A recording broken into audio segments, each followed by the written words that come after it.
بسم اللہ الرحمن الرحیم۔ السلام علیکم۔ پاکستان میں جمہوریت خطرات کی زد میں ہے۔ انتشار اور تصادم مسلسل بڑھتا جا رہا ہے۔ سیاسی قیادت آپس میں بیٹھنے کے لیے تیار نہیں ہے۔ مارشل لا کے سائرن بجنا شروع ہو چکے ہیں۔ شہر اقتدار کے اندر اس وقت بڑی ہلچل ہے۔ پچھلے دنوں سہیل وڈائے صاحب نے حافظ ڈاکٹرائن کا ذکر کیا۔ حافظ ڈاکٹرائن کی گونج اس وقت بڑھتی دکھائی دے رہی ہے۔ آنے والے دنوں کے اندر کیا ہونے جا رہا ہے، اس پر آج تفصیلی تجزیہ آپ کے سامنے رکھوں گا۔ مریم نواز کے خلاف ایک اور نون لیگ کے سینئر رہنما نے نہ صرف بغاوت کی ہے بلکہ کھری کھری سنائی ہے۔ جیل بھرو تحریک، پی ٹی آئی نے کیا کھویا کیا پایا، اور یہ تحریک کس طرح پی ٹی آئی کو مہنگی پڑ رہی ہے، اسی سے ہم آج کی ویڈیو کا آغاز کریں گے، اور میں امید کروں گا کہ آپ سماعت کریں گے اور اپنے قیمتی فیڈ بیک سے ضرور آگاہ کریں گے۔ بہت سارے پی ٹی آئی کے ورکرز شاید اتفاق نہ کریں، لیکن جیل بھرو تحریک یہ تحریک انصاف کو الٹی پڑ رہی ہے۔ ایک طرف آپ نے دیکھا، اگرچہ یہ ایک پرامن تحریک ہے، جس طرح عمران خان صاحب نے کوشش کی اور ہزاروں کی تعداد کے اندر لاہور میں لوگ نکلے، پشاور میں بڑی تعداد لوگوں کی نکلی، لیکن لاہور کے اندر 100 کے قریب گرفتاریاں ہوئیں، پشاور کے اندر وہ چند گرفتاریاں ہوئیں، اور وہ جو ٹارگٹ تھا وہ اچیو نہیں ہوا۔ اس کی بڑی وجہ یہ ہے کہ پولیس خود ایسا کام کرتی ہے کہ زیادہ بندے گرفتار نہ ہوں، تاکہ میڈیا کو، اور پھر یہ باقاعدہ کنوے کیا گیا ہے تاکہ زیادہ شور شرابہ نہ ہو اور ہم کہہ سکیں کہ جناب لوگ گرفتاری دینے کے لیے تیار نہیں ہے۔ یہ تو اس کا ایک وہ آپ کہہ سکتے ہیں سائیڈ ہے۔ لیکن دوسری طرف پی ٹی آئی کے جو سینئر رہنما ہے وہ آہستہ آہستہ خود جیل میں جا رہے ہیں۔ جیسے شاہ محمود قریشی کو 3 MPO کے تحت 1 مہینے کے لیے نظر بندی کا حکم دے دیا ہے، اور اب وہ ظاہر ہے ان کا اس طریقے سے ضمانت بھی نہیں ہوگی، اور ضمانت کرانی بھی نہیں ہے۔ جب خود آپ جیل کے اندر گئے ہیں، ان کے بیٹے نے آج ان کی بازیابی کی درخواست دائر کی گئی، جس کو بڑا منفی انداز کے اندر لیا گیا، اور وہ اسی بنا پر تھی کہ جناب وہ پتہ تو چلے کہ کہاں پر ہے، اور ساتھ رہائی کی ڈیمانڈ بھی کر دی۔ اب جتنے بھی سینئر لیڈرشپ ہے، جس کو آلریڈی یہ حکومت چاہتی ہے کہ یہ وہ یہاں پر کسی طریقے سے جیل میں جائے تاکہ جو ورکرز ہیں وہ متحرک نہ رہیں، ان کو ڈرایا جائے، دھمکایا جائے، وہاں پر بھی ان پر اثر انداز ہونے کی کوشش کی جائے، تنگی تکلیف میں رکھا جائے۔ تو اب خاص طور پر جب سپریم کورٹ آف پاکستان نے یہ ایکشن لے لیا ہے اور سماعت ہونی شروع ہو گئی ہے، تو اب جیل بھرو تحریک کو کم از کم 1-2 ہفتوں کے لیے ڈیلے کر دینا چاہیے، کیونکہ مزید جو لیڈرشپ ہے، جو متحرک لوگ ہیں، اگر وہ بھی جیلوں کے اندر چلے گئے تو آنے والے دنوں کے اندر کسی بھی وقت الیکشن کا اعلان ہو سکتا ہے۔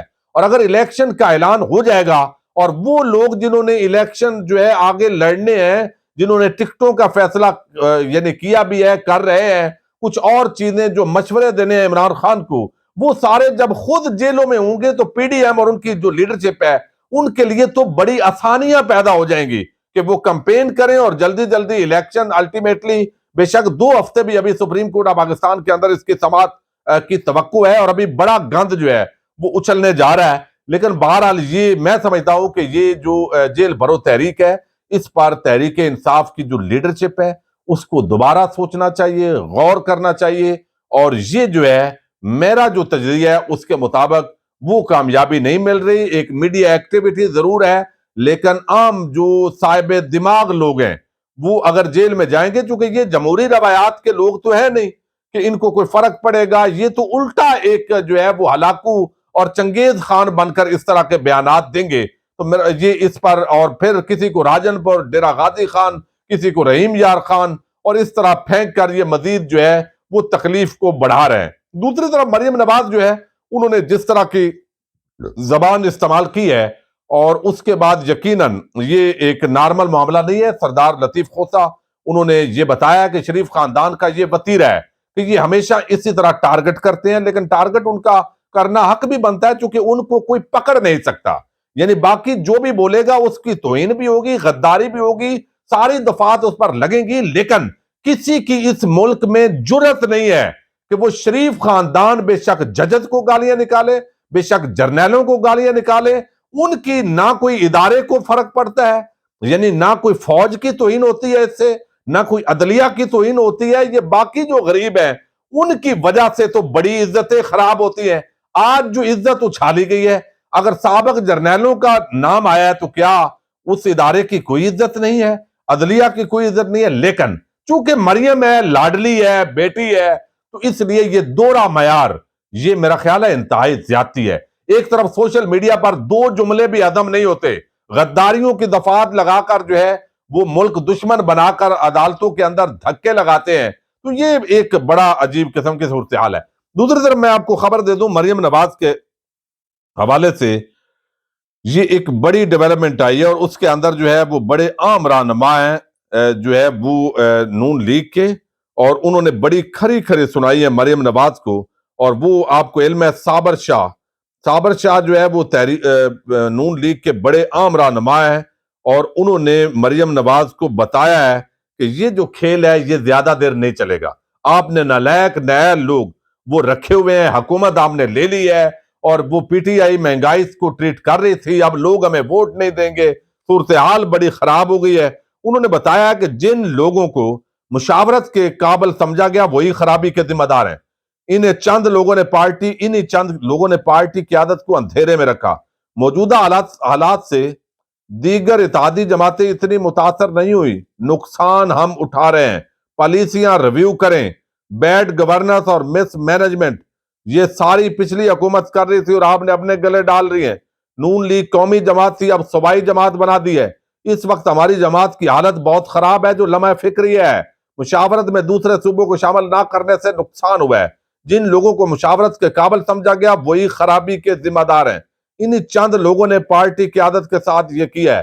بھئی قیادت نے تو خود بڑے مزے کے ساتھ سارا NRO لیا ہے اور ان کی جائیدادیں ہیں باہر, وہ یہاں صرف حکمرانی کے لیے آتے ہیں.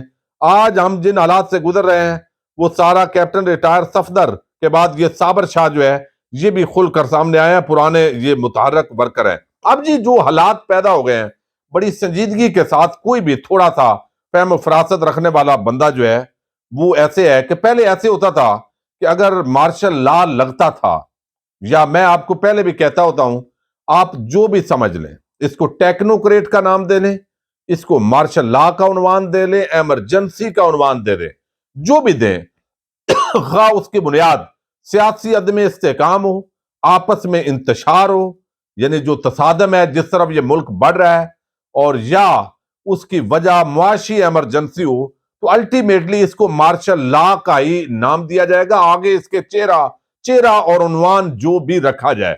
اب یہاں جو ہے یہ حالات ایسے بڑھ رہا ہے کہ جیسے پی ڈی ایم کی جماعتیں پلیٹ میں رکھ کر یہ جنرل عاصم منیر صاحب کو ایسے لگتا ہے جیسے کہنے لگی ہیں کہ جناب یہ آپ سنبھالیں, جو کہ ہم سنبھال نہیں سکتے. عمران خان آئے گا تو یہ ہم نے آنے نہیں دینا, چونکہ یہ اگر آ گیا پھر تو ہم بچیں گے نہیں, تو لہٰذا آپ یہ لے لیں. اب یہ کیا ہو رہا ہے, جیسے آپ دیکھ لیں بظاہر ایک پیج پر سارے نظر آ رہے, اور یہ نارمل معاملات نہیں ہیں. آنے والے دنوں کے اندر مزید اس کو خطرناک کیا جا رہا ہے. مریم نواز نے یہ بنیاد رکھی ہے, رانا ثناء اللہ اور باقی وکلاء تنظیمیں, یہ سارا کچھ جو ججز کے خلاف ایک مہم ہے, یہ الٹیمیٹلی میں مسلسل آپ کو دوسرے تیسرے دن سے کہہ رہا ہوں کہ یہ 1997 میں انہوں نے سپریم کورٹ آف پاکستان کو تقسیم کر دیا تھا, ججز تقسیم کر دیے تھے, اور اس کے اندر چیف جسٹس سجاد علی شاہ, ان کے خلاف ججز نے بغاوت کر دی تھی. پھر بریف کیس جو عمران خان نے ذکر کیا اور الزام ہے رفیق تارڑ مرحوم پر اور چند لوگوں پر, وہ بریف کیس لے کر پیسے لے کر ججوں کو خریدنے کے لیے چلے گئے تھے. تو اب دوبارہ جو ہے وہ حالات اسی طرف ہیں, ججز آپ کو تقسیم نظر آتے ہیں. یعنی اب آپ دیکھیے جس طرح آج معزز ججز کے خلاف زبان درازی کی گئی, اور جو بیٹی ہے نواز شریف کی, اس نے جس طرح کا کام کیا ہے, اب ان قاضی فائد عیسیٰ صاحب اور عطر من اللہ صاحب کی غیرت جو ہے اس کو پوری قوم دیکھنا چاہتی ہے. وہ جج زیبا چودھری اور باقی بہت سارے معاملات کے اندر کل, یعنی آپ قاضی فائد عیسیٰ صاحب معزز جج ہیں, ہم ان کا احترام کریں گے, اختلاف رائے ہو سکتا ہے کسی کے فہم سے, لیکن حیران ہوں انہوں نے کہا سائفر جو ہے اس پر میں اپنی آنکھیں بند کر لوں گا, کیونکہ یہ ایک بڑا عام معاملہ ہے, حساس معاملہ ہے, اور یہ کسی اور کو پتہ نہیں چلنا چاہیے. اور کیا بنیاد بنائی کہ انتظامی معاملات کے اندر عدلیہ مداخلت نہیں کر سکتی. لیکن یہ وہی جج ہیں چند دن پہلے پارلیمنٹ سے پیدل موصوف گزر رہے تھے اور انہوں نے وہاں لڑائی کر دی تھی اور وہ جو بیچارے ٹھیلے والے تھے ان کو پکڑ لیا تھا. کبھی کوئی پنگا کہیں بناتے ہیں کبھی کہیں بناتے ہیں. وہاں تو انتظامی معاملات میں براہ راست مداخلت کرتے ہیں, حکم دیتے رہے. تو وہ نہیں تھا انتظامی معاملہ جہاں اپنا معاملہ آیا.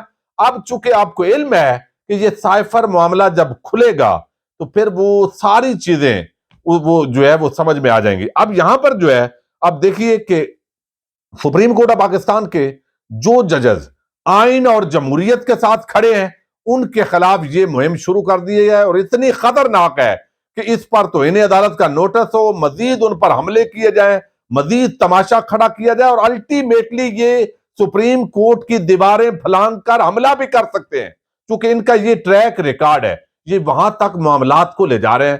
دوسرا یہ ہے کہ ججز کو آپس میں لڑوا دیں, اس کے لیے بھی یہ پوری طرح کوشش کے اندر لگے ہوئے ہیں. ایسے لگ رہا ہے وکلا تنظیمیں ان کو ہائر کر لیا گیا ہے, یا جو بھی فنڈز کا لالچ اور بھی بہت سارے وہ جیسے کرائے کے لوگ ہوتے ہیں اس طرح وہ پراکسی پٹیشن لاتے ہیں. حالانکہ انصاف کا قتل عام ہو رہا ہے ملک کے اندر, کیسز کے فیصلے نہیں ہو رہے, لاکھوں کیسز ہیں. ان وکلا تنظیموں کو ان کی کوئی تکلیف نہیں ہے. آئین کے تحت 90 دن میں الیکشن ہونا چاہیے, یہ آئین کے ساتھ نہیں کھڑے, آئین شکنوں کے ساتھ کھڑے ہیں, آئین شکنی کی حمایت کر رہے ہیں. یہ اتنے وفادار ہیں اس آئین کے ساتھ. اب یہاں پر وکلا تنظیمیں وہ ایک تحریک چلے گی, سیمینار ہوں گے, ججز کے خلاف ماحول سازی ہوگی, پھر پراکسی پٹیشنز اور ریفرنسز یہ فائل کرنے کا سلسلہ شروع ہو گیا ہے. یعنی پیچھے اصل شریف خاندان اور زرداری خاندان کا تحفظ کرنا ہے اور آگے چہرے اور کر دیے ہیں, اور وہی لوگ مشکوک قسم کے. پھر آپ دیکھیے نگران حکومت ہے, الیکشن کمیشن ہے, اور پھر یہ گورنرز ہیں, پھر وفاقی حکومت ہے, پھر اسٹیبلشمنٹ ہے. یہ سارے الیکشن کو روکنے کے لیے, کیونکہ الیکشن جو ہے اگر ہوا تو عمران خان آ جائے گا, تو بظاہر یہ سارے ایک پیج پر ہیں. اب کیا ہوگا, ٹکراؤ ہوگا, تصادم ہوگا, انتشار کی طرف حالات جائیں گے. اگرچہ ہمیں بتایا گیا حافظ ڈاکٹرائن یہ ہے کہ جو بھی معاملات سیاستدان کریں ہم اس میں مداخلت نہیں کریں گے. احتشام الحق صاحب ہیں, تجزیہ کار ہیں, انہوں نے بتایا ہے کہ یہ آرمی چیف نے اپنے افسران سے خطاب کرتے ہوئے کہا ہے کہ ہم کوئی مداخلت نہیں کریں گے, یہ آپس میں لڑے جھگڑے, ہمارا یہ کام ہی نہیں ہے ان معاملات کے اندر مداخلت کرنا, ہم اپنی پروفیشنل ڈیوٹیز پرفارم کریں گے. یہ تو ہے حافظ ڈاکٹرائن. اور دوسری طرف جو ہے وہ کہا جا رہا ہے کہ اسٹیبلشمنٹ ان سب کے ساتھ ملی ہوئی ہے. یہ بھی ایک عوام کو ایسے تاثر مل رہا ہے, اور بلکہ دن کی روشنی کے اندر بہت ساری چیزیں سمجھ آ رہی ہیں. تو اب اس پوری لڑائی کا الٹیمیٹلی حل کیا ہوگا؟ یعنی ایک طرف آئی ایم ایف نے تلوار لٹکائی ہوئی ہے, مہنگائی ہونی ہے, عوام کا یہ سامنا کر نہیں سکتے, تو پھر یہ ایسے ہے جیسے پلیٹ میں رکھ کر یہ مارشل لا کو دعوت دینے لگ پڑے ہیں. یعنی عمران خان ایک حال ہے, ادھر حافظ صاحب کھڑے ہیں, دوسری طرف عمران خان کھڑا ہے. تو یہ چاہتے ہیں کہ حافظ صاحب آپ اقتدار سنبھالیں, عمران خان نہیں آنا چاہیے. بے شک عمران خان آئین کو لے کر کھڑا ہو, بے شک جمہوریت ادھر ہو, جمہوریت آئین جائیں بھاڑ میں ان کے نزدیک. جو ان کا رویہ ہے یہ آئین شکنی پر جو ہے اس وقت راضی ہیں, اور وہ مارشل لا کی طرف بڑھ رہے ہیں. تو اب جو معاشی صورتحال ہے, جو سیاسی عدم استحکام ہے, جو اداروں کا منفی کردار ہے, جو سپریم کورٹ کے اندر ایک لڑائی شروع ہو چکی ہے, جو ایک ماحول بن رہا ہے, الٹیمیٹلی یہ کوئی بھی شکل ہو, کوئی بھی صورت ہو اس کی, مجھے ایسے لگ رہا ہے دانستہ طور پر یہ سیاسی جماعتیں یہ مارشل لا کے سائرن بجا رہی ہیں زبردستی جا کر, اور الٹیمیٹلی معاملات بڑھ رہے ہیں. اور اللہ تعالیٰ ملک کی حفاظت کرے. انشاءاللہ جمہوریت رہنی چاہیے, ہونی چاہیے, لیکن میں نے آپ کے سامنے اپنا تجزیہ رکھ دیا ہے. آپ اتفاق کریں, اختلاف کریں, لیکن پوری کوشش اس پہ لگ گئے ہیں. اجازت دیجیے گا, اللہ حافظ.